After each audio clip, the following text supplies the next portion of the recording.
சுவாமி விவேகானந்தரின் கர்மயோக உபதேசங்கள்.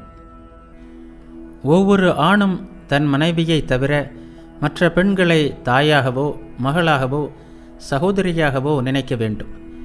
மத போதகனாக விரும்புகின்ற ஒவ்வொருவரும் பெண்களை தாயாக கருதி அவர்களிடம் அந்த நிலையிலேயே பழக வேண்டும்.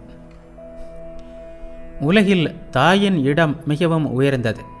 அந்த ஓர் இடத்தில்தான் மிக உயர்ந்த சுயநலமின்மையை கற்கவும் செயல்முறைப்படுத்தவும் முடியும்.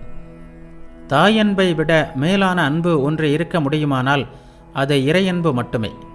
மற்ற எல்லாமே தாழ்ந்தவைதான்.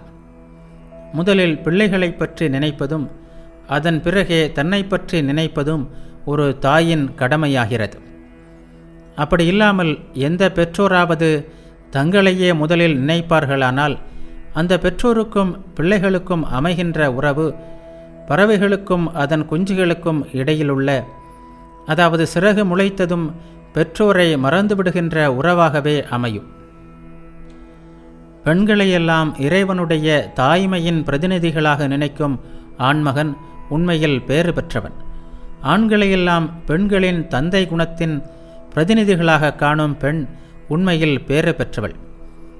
பெற்றோர்களை பூமியில் தெய்வ வடிவங்களாக காணும் பிள்ளைகள் பேறு பெற்றவர்கள்.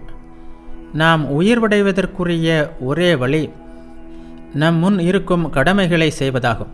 அப்படி செய்வதன் மூலம் வலிமையை பெருக்கிக் கொண்டே சென்று இறுதியில் உயர்நிலையை அடைந்து விடலாம். முடிவையும் வழியையும் ஒன்றாக்கு. நீங்கள் எந்த வேலையை செய்தாலும் அந்த வேலைக்கு அப்பால் உள்ள எதை பற்றியும் சிந்திக்காதீர்கள்.